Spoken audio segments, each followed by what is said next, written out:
Ang kala ko snow, mga ka-vlogs, oh. Yung pollen. Ayan, mga ano yan eh, mga damo. Yung parang cotton. Meron yan dito, ayan. Ayan, ayan, oh. Ayan. Ayan, ayan yan. Dami, oh. Nakaka-hatching yan eh.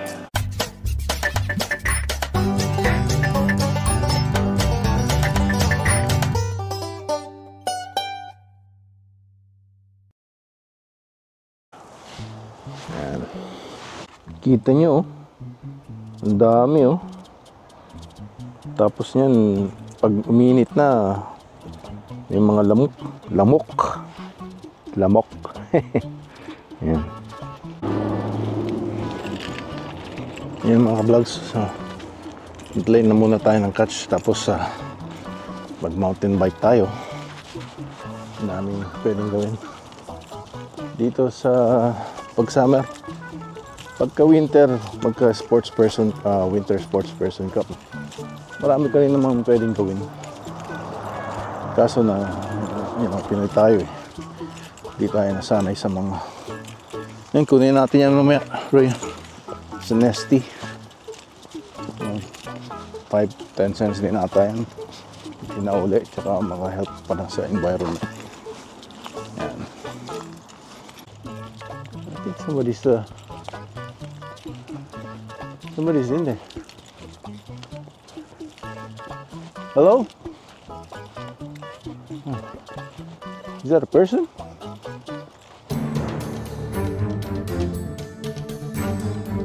Yan, Happy Father's Day sa ating mga fathers dito sa Canada. Yan, at yun lang naman ang buhay dito. Small town. Sabihin natin boring. But pag may pamilya kang pinapalaki o yung maliit kang bata, maliliit na bata kang pinapalaki, yan, ideal tong small town. Malayo sila sa gulo. Ibig sabihin ng gulo, like hustle and bustle ng big city, no? I mean, may advantage and disadvantages, no? Mas maraming opportunity, I guess, sa big city, sa mga maliliit na bata, pero ganun pa man, marami ding competition, mas maraming tao eh. So yan, dito tahimik, peaceful, makapagtipid ka, wala masyadong mapuntahan na lagi kang magbabayad, kasi karamihan dito outdoors naman. Kung mahilig ka sa outdoors, mahilig ka fishing, yan, maraming lakes dito. Ganun pa man, marami ding sa Kawarta region, Muskoka region sa Ontario. Yun lang alam ko, no? Pero sa Alberta, flat din ata ron. Pero meron din mga fishing ground. Yan. So, but ilan lang ata. Yan, Canada is it's a very nature. Pag nature lover ka, ma-enjoy mo talagang Canada. Madaming magandang tanawin dito sa Canada. Yan.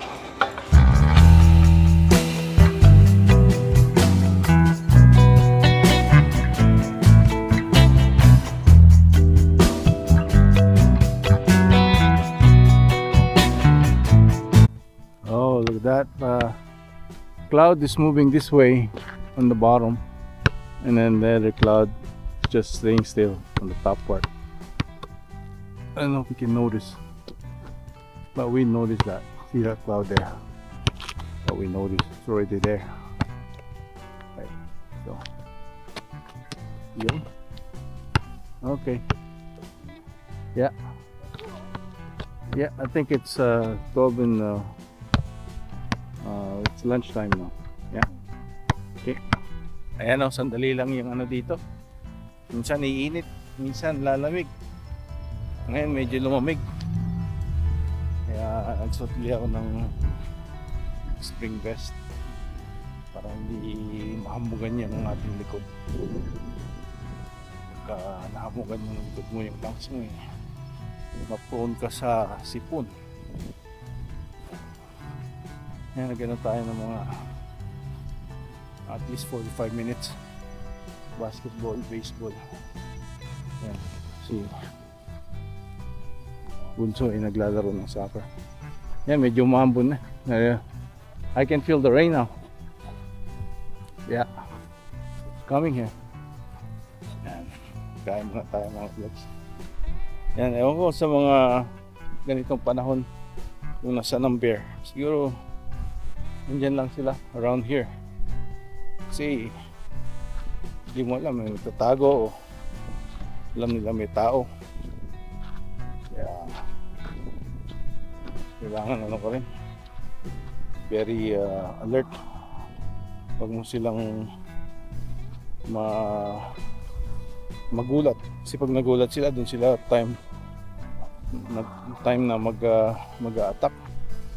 I think for defensive purpose. Yun yung defense mechanism nila. Tapos pag gutom, kasi pagka yung nakatikim na yung bear dito ng tao, say o umatake man lang kahit hindi niya napatay, tinatarget na para i-put down to sleep para hindi na niya gawin ulit. Ganun yung lalo na pag may injury. Yun yung kanilang dito sa mga conservation officer yung ginagawa nila after may na-injured. O kaya I don't know kung pwede nilang ilagay sa malayong lugar, but pagka natikman na nila yung tao, wala na. Well, sige, ito nga pala yung natirang steak kahapon. Hindi pa naman masyado na papainit natin yun steak sa avocado oil. Vessel. Okay daw yung avocado oil. With avocado oil. Ha? You have some of the egg.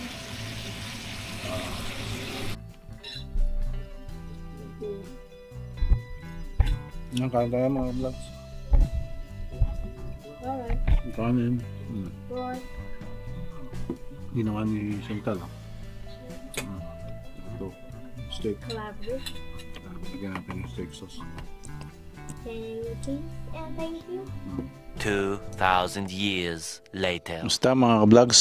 Ngayon para may downtime tayo ngayon sa trabaho So almost lunchtime. It's 11:35 in the morning and it's Monday morning. Yung may mga changes, big news sa PGWP. And marami nang nagba-vlog. So I'm just reiterating yung mga hindi pa nasabi, I guess, yung bakit ang changes, bakit may mga changes. Kasi mag-focus ang government sa job market. The main goal is to make sure that graduates have the skills needed for jobs that are in high demand in Canada. Ngayon, sabi dito, increase use of the program. From 2018 to 2023, the number of people using the PGWP program grew by 214%. By making the program more focused, it will be easier to manage this growth. Yan, sa sobrang ang dami nang gumamit ng program na to ito yung mga possible changes ng mga sa program. The government is talking with provinces about different ways to change the PGWP program.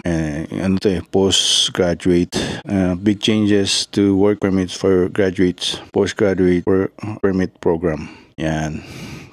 So ngayon, ang eligibility na mga changes, it could be possible changes based on jobs. Current rule Yung current rule right now, all graduates from DLI can get a PGWP no matter what they studied. Oh, okay. DLIs can get the PGWP. Proposed change. Only graduates in fields with job shortages may get the PGWP. This means that the permit might only be available for high-demand sectors like technology, healthcare, and engineering. So, ang impact nito is students may need to pick their study programs more carefully and to make sure they qualify for the PGWP. Starting this year na yan, or yun yung mga proposed changes. Na, hindi pa naman na current proposal pa lang to. So, number 2, possible changes to the program is current rule. International graduates can get a PGWP without needing a job offer. They can stay in Canada for up to 3 years to work in a job related to their studies. Proposed changes. Graduates might need a job offer in a field with a job shortage to extend their PGWP beyond the first year. This means that after the first year, students must find a job in a high-demand field to keep their work permit. Yung impact, graduates will need to find jobs in high-demand areas more quickly after finishing their studies.